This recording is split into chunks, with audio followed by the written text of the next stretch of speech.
Salam əziz müsəlman bacı və qardaşlarımız. Mübarək Ramazan ayında sizləri xoş gördük. Məlum olduğu kimi Ramazan ayı 11 ayın sultanıdır. Bu ayın 11 ayın sultanı olmasının əsas səbəbi məhz elə bu ayda iki mühüm hadisənin gerçəkləşmiş olmasıdır. Birincisi, müqəddəs kitabımız Quran-ı Kərim məhz Ramazan ayında nazil olmuşdur. Peyğəmbərimiz aleyhissalatu vesselam'a.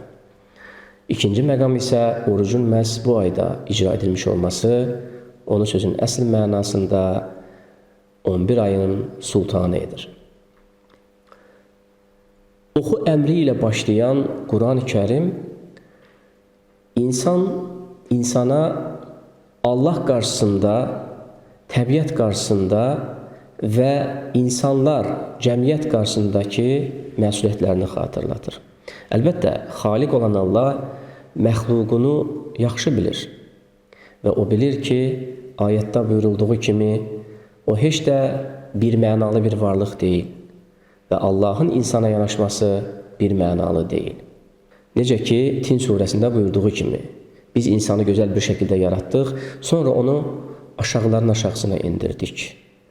Bundan yalnız iman edib, yaxşı işlər görən, salih işlər görən insanlar istisnadır. Başqa bir ayətdə Allah Teala buyurur ki, İnnel insane lefi khusr illellezine amenu ve amilus salihati ve tevasav bil haqqi ve tevasav bis sabr.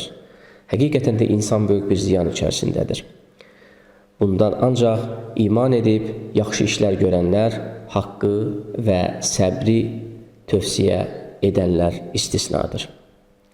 Şübhəsiz ki, Allah Teala insanı yaratdıktan sonra onu başıboş buraxmadı və tarix boyu bəşəriyyətin içinə düşmüş olduğu mənəvi böhranlardan xilas olması üçün Allah Teala öz mərhəməti gərəyi, öz sözlü müdaxiləsini heç bir zaman bəşəriyyətdən, insanlıqdan əsirgəmədi. Və bunun ən bariz nümunələrindən birisi də və ən kamil nümunələrindən birisi də məhz Quran-ı Kərimdir. Allah Teala Quran-ı Kərimi göndərməklə eyni zamanda insanları bəzi ibadətlərdən məhsul tutdu. Çünki onun nəzərdə tutmuş olduğu, insanlıq üçün, cəmiyyət üçün nəzərdə tutmuş olduğu üstün əxlaqi məziyyətlər məhz ibadətlər sayəsində reallaşdırıla bilərdi. Ona görə də belə ibadətlərdən birisinin də oruc olduğunu unutmamalıyıq. Allah Teala Bəqərə surəsinin 183-cü ayəsində buyurur ki, Ey iman gətirənlər, sizdən əvvəlkilərə vacib olduğu kimi sizə də oruc tutmaq vacibdir. Bəlkə pis əməllərdən çəkinəsiniz. Daha əvvəl də qeyd etdiyim kimi, bu qəbildən ibadətlərlə, o cümlədən oruc ibadəti ilə Allah Teala insanı həm fərdi, həm də ictimai həyatda müəyyən əxlaqi, üstün əxlaqi məziyyətlərlə təhciz olunmasını, onları əldə etməsini və mənəvi yüksəliş yaşamasını, mənəvi olaraq kamilləşməsini və beləliklə özünə, yəni Allaha yaxınlaşmasını məqsəd güdürdü. Tarix boyu əlbəttə ki, insanlar müxtəlif böhranlar, mənəvi böhranlar yaşayıblar.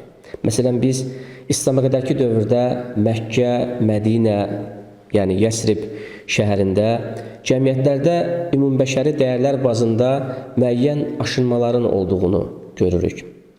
İnsana mənsub olduğu qəbiləyə görə ya da onun maddi imkanlarına görə dəyər verildiyinin, bəzi əxlaqi prinsiplərin və dəyərlərin məna yükünün qəbilə təəssübkeşliyi əsasında formalaşdığını şahidi oluruq. Və Allah Teala oruc ibadəti ilə bu qəbildən girdabın içərisindən çıxması üçün insana şərait yaratdı.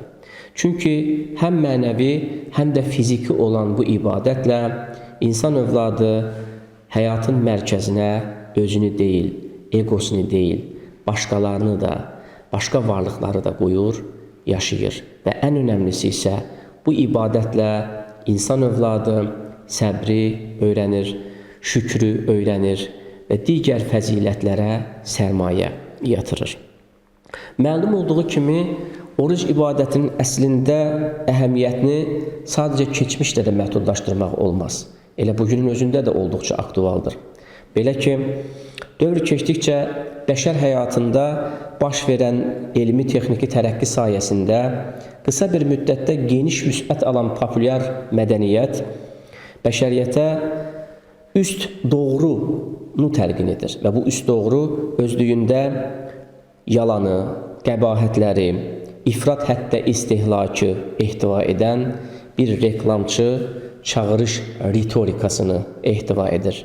Və bu reklamçı çağırış ritorikası müəyyən televiziya kanalları, proqramları, filmlər, sosial media, sosial şəbəkələr vasitəsilə qısa müddətdə təəssüflər olsun ki, insanların evinə girməyi, onların məhrəmiyyət alanlarına girməyə, daxil olmağı bacardı. Beləliklə günümüzdə fərdiyyətçilik, praqmatizm, limitsiz istehlak, insanın ehtiyacları ilə arzularının tərs mütənasib olması kimi bir mənzərə ilə qarşılaşırıq. Bu mənada ilahi buyruqlar olan ibadətlər və o cümlədən oruc, qəlbsiz və ruhsuz dünyanın qəlbi və ruhudur. İnsan bu ibadətlə öz mənəvi mövcudluğunu qoruyur və bu mənəvi mövcudluqda oruc ibadəti onun ən etibarlı limanıdır, deyə bilərik. Bəşər övladını özünü yaddaşmaqdan xilas edir oruc ibadəti. Oruc ibadəti insanın öz mənəvi dünyasına enməyi təmin edir. O, öz mağarasına çəkilərək özünü dərk eləyir bu ibadətlə. Səbri öyrənir. Allah Taala'nın ona vermiş olduğu nemətlər qarşısında şükrü öyrənir. Onların dəyərini dərk eləyir və eyni zamanda başqa insanlarla ki, o insanlar ki, öz günlük tələbatlarını, ehtiyaclarını belə qarşılaya bilməkdə çətinlik çəkirlər, özünü o insanların yerinə qoyma qabiliyyəti formalaşır oruc ibadəti sayəsində insanda. Oruc ibadətinin sadəcə fərdi deyil bu mənada, eyni zamanda sosial, iqtisadi və tibbi aspektlərindən də bəhs etmək olar. Oruc hər bir müsəlmanı üstün əxlaqi məziyyətlərə götürməlidir. Bu mənada bu ibadətlə insan özünü qəbahətlərdən qorumalıdır. Hətta günlük ona halal olan şeylərdən belə bəlli bir müddətdə uzaq durmaqdır. Lakin bu sadəcə bir aclıq deyil. Bu sadəcə mədənin ac qalması deyil. Bu insanı dediyimiz kimi fəzilətlərə götürməli və onu günahlardan çəkindirməlidir. Oruc, Peyğəmbərimizin də buyurduğu kimi müsəlmanın qalxanıdır. Yəni, onu günahlardan qoruyan qalxan. Oruc ibadəti ilə insan gözünü, qulağını, dilini, əlini günahlardan qoruyur. Dili qeybət söyləmir, gözü harama baxmır, qulağı qeybət eşitmək istəmir oruc ibadəti ilə. Oruc ibadəti səmimiyyətlə yerinə yetirildiyi zaman Peyğəmbərimizin də hədislərində buyurduğu kimi onun mükafatı Allaha aiddir. Necə ki, bu ayət-kərimlərdə də özünü göstərir. Məsələn, Əhzab surəsinin 35-ci ayəsində Allah Taala buyurur ki, həqiqətən Allah məhz müsəlman kişilər və qadınlar, mömin kişilər və qadınlar, Allaha müthiq kişilər və qadınlar, doğru danışan kişilər və qadınlar, səbirli kişilər və qadınlar, təvəzzökar, yalnız Allah qarşısında kiçilən kişilər və qadınlar, sədəqə verən, oruç tutan kişilər və qadınlar, ayıb övrət yerlərini zinadan qoruyub saxlayan kişilər və qadınlar və Allahı çox zikr edən kişilər və qadınlar üçün məğfirət və böyük bir mükafat hazırlamışdır. Burada keçən təvəzzökarlıq, sədəqə vermək, oruç tutmaq, ayıb yerlərini qorumaq, Allahı çox zikr etmək, müsəlman, mömin kimi yaşamaq, müt'i kimi yaşamaq, doğru danışmaq, doğru sözlü olmaq, səbirli olmaq kimi ərdəmlər məhz oruc sayəsində əldə edilən ərdəmlərdir.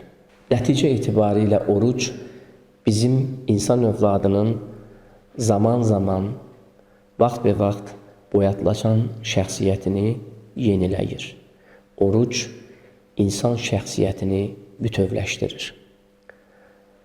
Bu gözəl ayda, Ramazan ayında tutduğunuz oruçların, etdiyiniz duaların və yerinə yetirdiyiniz digər ibadətlərin sizlər üçün, cəmiyyətimiz üçün və bütün bəşəriyyət üçün xeyirlərə vəsilə olmasını arzulayıram.